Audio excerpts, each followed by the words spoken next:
नमस्कार and I welcome to all of you in Global Lookout. दोस्तों, recently SCO summit होती है और इसी समिट के साइडलाइन पे पीएम मोदी और रशिया के प्रेसिडेंट व्लादिमीर पुतिन एक बायलैटरल मीटिंग करते हैं। इस समिट से पहले जो वेस्टर्न मीडिया या फिर वो मीडिया जो रशिया यूक्रेन कॉन्फ्लिक्ट में रशिया के खिलाफ थी और रशिया को क्रिटिसाइज कर रही थी और इसका सपोर्ट करने वाली कंट्रीज को भी क्रिटिसाइज कर रही थी, ये लोग मोदी जी को भी क्रिटिसाइज कर रहे थे। पुतिन ने इतनी बड़ी वॉर छेड़ी है जिसकी वजह से कई लोग मारे जा रहे हैं, जिसमें सिविलियंस, बच्चे, बूढ़े, औरत सब शामिल हैं। उनसे मिलने जा रहे हैं मोदी जी। और ये मीडिया कहती है कि इसके चलते चांसेस है इंडिया के जो वेस्ट के साथ रिलेशन है वो खतरे में पड़ जाए। लेकिन अचानक से इस मीटिंग में ऐसा कुछ होता है कि वही मीडिया जो पहले क्रिटिसाइज कर रही थी इंडिया को, वो अचानक से तारीफ करने लगती है मोदी जी की इस मीटिंग को लेकर। ये मीडिया ऐसे हेडलाइन का यूज करने लगी है इनकी, इंडियाज मोदी असेल पुतिन ओवर यूक्रेन इशू। असेल का मतलब होता है किसी चीज पे वायलेंट अटैक करना, चाहे वो वेपन से हो या फिर वर्ड्स के थ्रू हो। और अचानक से इस शब्दों का यूज करने लगती हैं ये पीएम मोदी को प्रेज करने के लिए। तो इस वीडियो में हम लोग जानेंगे कि क्या हुआ उस मीटिंग में आखिरकार, जिसकी वजह से ये मीडिया अचानक से प्रेस करने लगी इंडियन पीएम को, जिसको पहले ये क्रिटिसाइज कर रही थी। और जो कलरफुल रिवॉल्यूशन का टर्म यूज हो रहा है उसका क्या मतलब है, प्लस और भी बहुत कुछ आप लोग को जानने को मिलेगा इस वीडियो में। बस में एंड तक बने रहिएगा और वीडियो अच्छा लगे तो लाइक, कमेंट, शेयर, सब्सक्राइब जरूर कीजिएगा। दोस्तों, 15 और 16 सितंबर को एससीओ समिट होता है और इसी समिट के साइडलाइन पे मोदी और पुतिन में मीटिंग होती है। अपने स्टेटमेंट में ये दोनों अलग अलग मुद्दों को उठाते हैं और इसी बीच में मोदी जी अचानक से ऐसा कुछ कह देते हैं पुतिन को, जिसकी वजह से सारे जो न्यूज़पेपर है उनको स्पेशल जगह देनी पड़ी अपने पेपर में उसके बारे में लिखने के लिए। मोदी जी कहते हैं पुतिन को कि देखो, this is not the era of war. War का टाइम था वो खत्म हो चुका है और डेमोक्रेसी, डिप्लोमेसी और डायलॉग से सारे मुद्दों को सुलझाया जा सकता है और उसी पे हम लोग को आगे बढ़ना चाहिए। और एक दिन पहले शी जिनपिंग, जो कि चाइना के प्रेसिडेंट है, उनके साथ भी पुतिन की बायलैटरल टॉक्स हुई थी। उनमें भी कुछ ऐसा ही सेटबैक लगा था रशिया को, क्योंकि शी जिनपिंग ने भी वॉर को लेकर कंसर्न जताई थी और जल्दी से जल्दी इसे सॉल्व करने की बात कही थी। हालांकि ये एक छोटा सा स्टेटमेंट है, लेकिन एक तरह से बहुत बड़ा सेटबैक का कारण भी है रशिया के लिए, क्योंकि रशिया काफी टाइम से ये दिखाना चाहता है कि हम लोग आइसोलेट नहीं हुए हैं वर्ल्ड में, वेस्ट के पूरी तरह से ट्राई करने के बाद भी। रशिया के ये चीज कहने के पीछे दो इम्पोर्टेंट कंट्रीज थी, चाइना और इंडिया, जिसका उसको इनडायरेक्टली सपोर्ट मिल रहा था। चाइना और इंडिया रशिया से ऑयल भी खरीद रही थी वेस्टर्न कंट्रीज के मना करने के बाद भी, जिसकी वजह से वेस्टर्न सैंक्शन जो है बहुत हद तक इनइफेक्टिव होता जा रहा था। इंडिया की पॉइंट ऑफ व्यू से अगर देखें तो ये पहली बार ऐसा हुआ है कि इंडिया ने अनहैप्पीनेस जताई है खुल के वॉर को लेके डायरेक्टली रशियन प्रेसिडेंट से। और ये कहना बिल्कुल ठीक होगा कि जो जो लोग ये देख रहे होंगे और रशिया के प्रेसिडेंट खुद, इनको थोड़ा बहुत झटका तो जरूर लगा होगा इस स्टेटमेंट से। लेकिन जो माहौल था इसे शांत करने के लिए बहुत समझदारी से मोदी जी ने अपनी प्रॉब्लम बताई कि ये जो वॉर है इसकी वजह से डेवलपिंग नेशन को ऑयल, फूड और फर्टिलाइजर्स की कमी होती जा रही है, जिसकी वजह से आने वाले टाइम में फूड सिक्योरिटी और एनर्जी सिक्योरिटी पे भी खतरा मंडरा रहा है। इसलिए हम लोग चाहते हैं कि ये जो वॉर है इसको जल्दी से जल्दी खत्म किया जाए, जिसकी वजह से जो इकोनॉमी है या फिर जो लाइफ है वो नॉर्मल पटरी पे लौट के आए।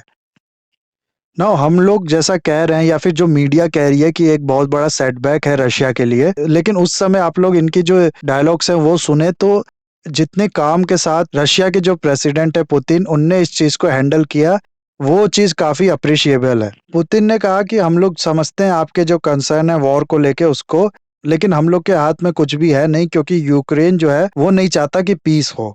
दरअसल यूक्रेन के जो प्रेसिडेंट है जेलेंस्की, उनका साफ कहना है कि जब तक रशिया अपनी आर्मी को वापस नहीं बुलाता है यूक्रेन की टेरिटरी से, तब तक पीस मुमकिन नहीं है। और कोई भी ऐसा पीस सेटलमेंट जो यूक्रेन की छोटी सी भी टेरिटरी गंवाने पे आए, वो चीज यूक्रेन को मंजूर नहीं है। साथ ही साथ माहौल को थोड़ा शांत करने के लिए फिर पुतिन ने मोदी जी के बर्थडे की भी बात की थी। इस मीटिंग के अगले दिन उनका बर्थडे था, तो पुतिन ने ये कहा कि हम लोग जरूर आपको विश करेंगे, क्योंकि रशियन ट्रेडिशन के अकॉर्डिंग हम लोग एक दिन पहले विश नहीं करते, इसलिए आज मैं आपको विश नहीं करूंगा, लेकिन कल जरूर करूंगा। तो कुल मिला के जो एंड थी इस मीटिंग की वो अच्छे नोट पे हुई। रशिया और इंडिया के रिलेशन की बात हुई। ये रिलेशन पिछले कुछ टाइम में और डेवलप हुए हैं, ऐसा दोनों देशों के लीडर का मानना था। के अलावा एससीओ समिट की बात करें तो मोदी जी ने इस बार समिट में सप्लाई चेन को डेवलप करने की बात की। इस रीजन में, यूरेशियन रीजन में, ऐसा सप्लाई चेन जो कि रिलायबल हो, रेजिलियंट हो और डाइवर्सिफाइड हो और जो कि सबको राइट टू ट्रांजिट दे। प्लस इस साल ईरान का जो मेंबरशिप है उसको अप्रूव कर दिया गया है और 2023 से यानी नेक्स्ट साल से ईरान भी फुल टाइम मेंबर होगा एससीओ का। इसके अलावा कलर रिवॉल्यूशन एक टर्म काफी सुनने को मिल रहा है। ये दिया है चाइना के प्रेसिडेंट शी जिनपिंग ने। इनने कहा है कि जितनी भी कंट्रीज हैं उनको प्रोटेक्ट करना चाहिए अपने आप को कलर रिवॉल्यूशन के अगेंस्ट। कलर रिवॉल्यूशन है क्या? इनका कहना है कि कई ऐसी फोर्सेज हैं जो कि इंटरफेयर करती हैं दूसरे कंट्रीज में और वो वहां पर रिवॉल्यूशन इंस्टिगेट करती हैं, मुद्दों को भड़काती हैं और रिवॉल्यूशन को जन्म देती हैं, जो कि बिना किसी पर्पस के होता है और एक प्रोपोगेंडा के थ्रू होता है। इस चीज से सारी कंट्रीज को खुद को प्रोटेक्ट करना चाहिए। उसके अलावा क्वाड ग्रुप को भी ये क्रिटिसाइज करते हैं बिना को उसका नाम लिए। साथ ही साथ शी जिनपिंग कहते हैं कि जो ग्लोबल कम्युनिटी है उसको जीरो सम गेम को त्यागना चाहिए। जीरो सम गेम का मतलब होता है सिर्फ एक ही चीज है, उसमें से जो जीतेगा सिर्फ वही उस चीज को ले पाएगा। और इसका जो अपोजिट होता है वो कुछ इस तरह से होता है कि जितने भी लोग हैं या जितने भी पार्टिसिपेंट हैं वो सब जीत सकते हैं, सबके लिए विन विन सिचुएशन क्रिएट हो सकती है। तो ये कहते हैं कि जो जीरो सम गेम की मेंटेलिटी है कंट्रीज को वो त्यागना चाहिए और जो ब्लॉक पॉलिटिक्स है उसको खत्म करना चाहिए। इसके अलावा एससीओ है क्या, थोड़ा सा इसके बारे में भी जान लेते हैं। एससीओ का फुल फॉर्म है शंघाई कॉर्पोरेशन ऑर्गेनाइजेशन। ये एक permanent intergovernmental international organisation है। 2001 में इसका क्रिएशन हुआ था, 2002 में इसका चार्टर साइन हुआ था और 2003 से ये फोर्स में आया था।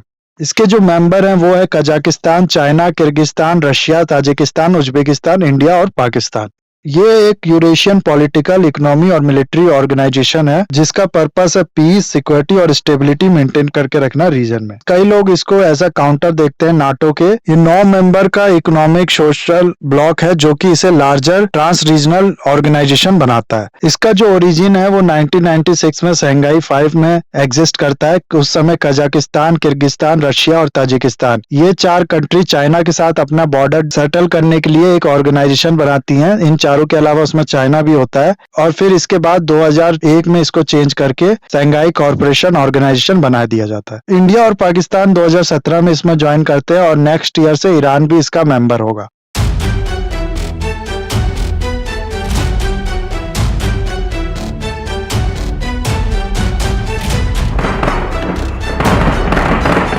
भारत एससीओ सदस्यों के बीच अधिक सहयोग और आपसी विश्वास का समर्थन करता है।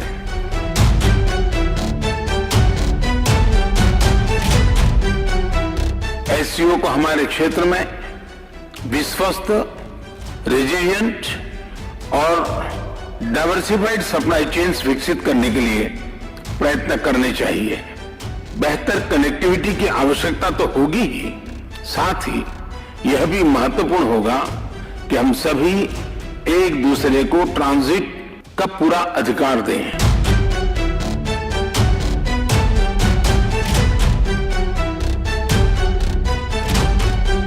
आज का युग युद्ध का है नहीं, डेमोक्रेसी और डिप्लोमेसी और डायलॉग, ये सारी बातें ऐसी हैं कि जो दुनिया को एक स्पर्श करती है। तो खत्म करते गाइस इस वीडियो को। आई होप ये वीडियो आपको अच्छा लगा होगा। इसे लाइक, कमेंट, शेयर, सब्सक्राइब जरूर कीजिएगा। That's all, have a nice day, take care.